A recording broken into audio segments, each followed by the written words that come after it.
अधूरी जिंदगी वह होती है जिसमें बहुत दुख कठिनाइयाँ सहते सहते आदमी कुछ पैसे इकट्ठे करे, कुछ मकान बनाए और फिर सब जोड़ तोड़ करके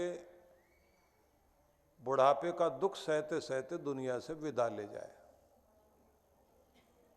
तो एक बड़ा सवाल मन में उस समय आता है कि सारी कठिनाइयाँ सही, बड़े दबाव सहे, सब कुछ बनाया, दूसरों के हाथ में दिया, जिनको दिया उनको उसकी कोई परवाह नहीं, जिनके लिए जिए उनको कोई मान नहीं, और मोह ममता में आकर और दुनिया की जोड़ तोड़ करने में गुनाह और कर लिए, आत्मा को कलुषित कर लिया, जन्मों तक के लिए योनियों में भटकने तक की स्थिति आ गई। पशु योनि में, कीट योनि में, पतंग योनि में, पक्षी योनि में, जलचर बने, नभचर बने, नाली में रेंगे, अंधेरे में जिए, कौन सी योनि में जाकर गिरेंगे। ये जीवन मिला था बड़ा महत्वपूर्ण, और जिया तो कैसे जिया। न जीवन में कोई तृप्ति है, न कोई संतुष्टि है। बचपन जरूर खुशी खुशी में बीता था, लेकिन बड़े बड़े होते होते चिंताएं, दबाव, तनाव ने हम सब की जिंदगी को इस तरह से चाटना शुरू कर दिया जैसे कोई दीमक किसी लकड़ी को खोखला कर देती है। और जीवन के अंतिम भाग तक पहुंचते पहुंचते व्यक्ति सोचता है चलो अपने बच्चों के लिए हमने कुछ किया, उनकी जिंदगी आसान बनाई। लेकिन देखा जाए जो हम आसान बनाने में लगे होते हैं वही ज़्यादा मुश्किल में डालने वाला काम होता है। बच्चों को संस्कार दिए जा सकते हैं, ट्रेंड किया जा सकता है, शिक्षा दी जा सकती है, व्यवस्थित किया जा सकता है, उनके मन मस्तिष्क को तैयार किया जाता है, उनकी बौद्धिक क्षमता को विकसित किया जा सकता है। लेकिन अगर आप ये सोचते हैं कि कंधे पर बैठा कर दुनिया दिखाओगे तो वो कभी भी अपने पांव से मजबूत नहीं हो सकेंगे, जिंदगी की कठोरता का सामना नहीं कर पाएंगे। लेकिन सब लोगों की एक ही कोशिश होती है। राजा का बेटा है, राजा कोशिश करता है कि बच्चे को कोई तकलीफ ना हो। राजा से ज़्यादा महत्वपूर्ण रानी है, वो कहती है मैं तो अपने बच्चे के पांव जमीन पर पड़ने ही नहीं दूंगी। राजा ने तो व्यवस्था यहाँ तक कर दी कि घर के आंगन में सब जगह साफ सफाई करवा के चमड़ा बिछवा दिया। बच्चा खेलेगा तो इसमें उसको न धूल लगे, न कांटा, न कंकर। तो एक छोटे से दायरे में ही राजकुमार खेल रहा है, लेकिन जैसे ही वो वहां से दौड़कर बाहर जाना चाहता है तो उसके नौकर चाकर रोकते हैं। बच्चा चिल्लाता है और कहता है कि मुझे यहाँ से आगे जाना है। एक दिन राजा के गुरु ने देखा और कहा इस बच्चे को पंगु क्यों बना रहे हो, इतने लिमिट में क्यों रख रहे हो। अगर इसे कुछ बड़ा करना चाहते हो तो कुछ बड़ी सोच रखो। तो राजा रानी दोनों बोले कि बाहर कंकर पत्थर, धूल, मिट्टी, कितने तरह के तो कीटाणु, विषाणु, वायरस हैं। गुरु ने कहा कि तुम सारी दुनिया में चमड़ा नहीं बिछा सकते, सारी दुनिया का इलाज नहीं कर सकते। कितने भी बड़े राजा हो जाओ तो भी पूरी जमीन को नहीं ढक सकते। बस इतना करो, बच्चे के पाँव में जूते पहना दो, अपने आप काम चल पड़ेगा। ये जहाँ जहाँ भी जाएगा वहीं सुरक्षित हो जाएगा।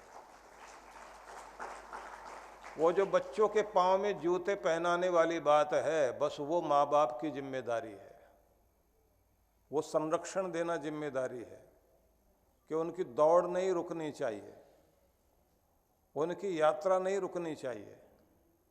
लेकिन मन मस्तिष्क में वो कवच देना जरूरी है कि खुद की रक्षा खुद कर सके।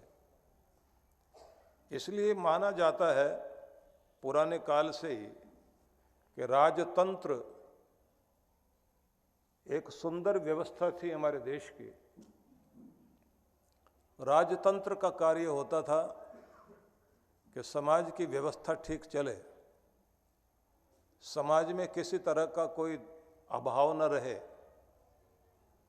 और साथ साथ इस बात का भी ध्यान कि कहीं भ्रष्ट आचरण ना हो। क्योंकि आप लोग सभी जानते हैं कि भ्रष्टाचार ही एक ऐसा सबसे भयंकर कीड़ा है जो किसी भी व्यवस्था को खराब कर देता है।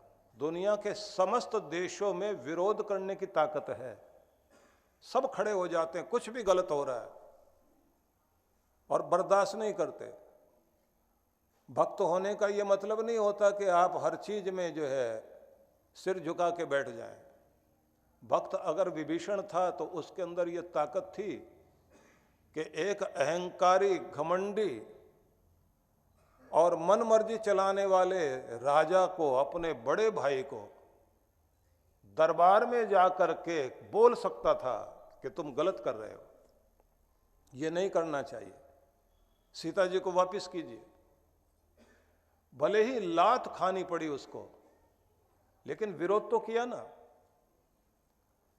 इसलिए बात ध्यान रख लीजिए, गलत का विरोध करने की शक्ति जब तक आपके अंदर रहेगी तब तक इस दुनिया के अंदर गलत चीजें नहीं पनपेंगी। क्योंकि दुनिया में बुराई इसलिए नहीं बढ़ रही है कि बुराई करने वाले ज्यादा लोग हैं, बुराई इसलिए बढ़ रही है कि बुराई को बर्दाश्त करने वाले लोग ज्यादा हैं और सिर झुका के बैठे रहते हैं। जिस दिन विरोध करने वाले लोग खड़े हो जाएंगे, बुराई कोने में जाकर खड़ी हो जाएगी, और ज्यादा हम सख्ती से खड़े होंगे तो दुनिया के कोने में बुराई नहीं दिखाई देगी। इसलिए बात ध्यान रख लीजिए, अगर हम लोग उस महिला को सम्मान देते हैं जिसने काशी में जाकर,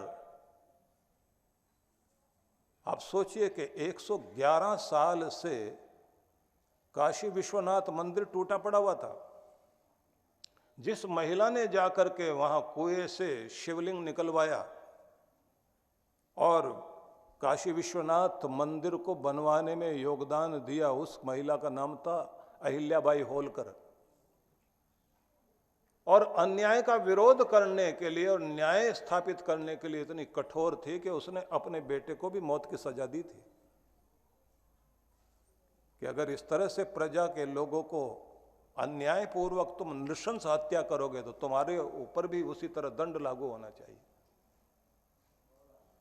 और उसी का परिणाम ये हुआ था कि जिस समय वो महिला वाराणसी में गई, काशी में गई और वहां जाकर के उसने मंदिर बनवाना शुरू किया, तो पंजाब की धरती से राजा रणजीत सिंह ने कहा कि अगर इन्होंने मंदिर बनवाया है तो उस मंदिर के गुंबद के लिए 1000 किलो सोना मैं देता हूं कि वो मढ़ा जाना चाहिए उसके ऊपर। कि भगवान का इतना सुंदर स्थान बन रहा है और काशी दुनिया में सबसे ऊंची है। काशी की शोभा काशी विश्वनाथ से है, तो उस मंदिर के कलश पर सोना लगना चाहिए। और भगवान ने अगर मुझे इतनी ताकत दी है तो भगवान को अर्पित करने के लिए मुझे तैयार रहना चाहिए।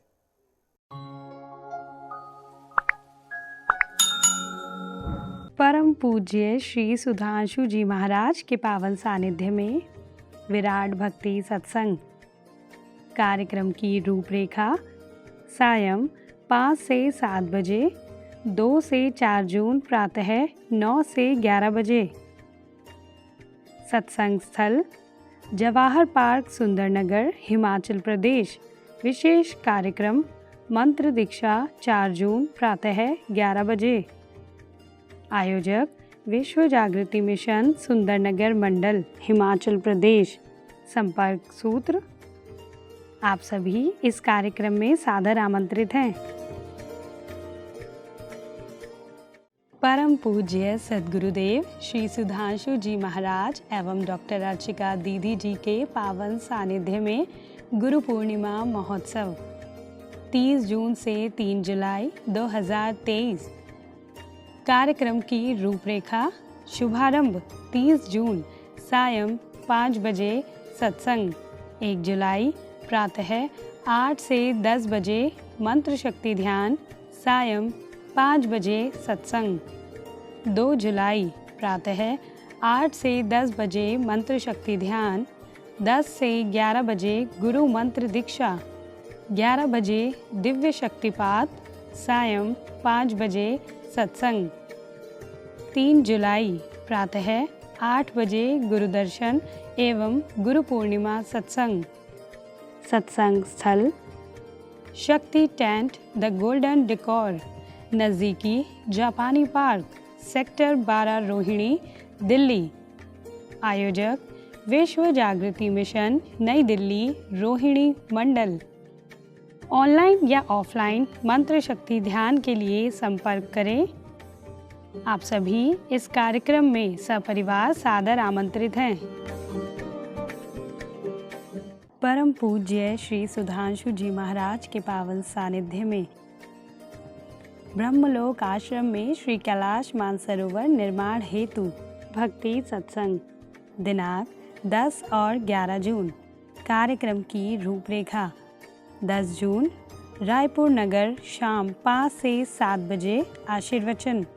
स्थान Pandit Deendayal Upadhyay auditorium, science college, GE road, Raipur, Chhattisgarh.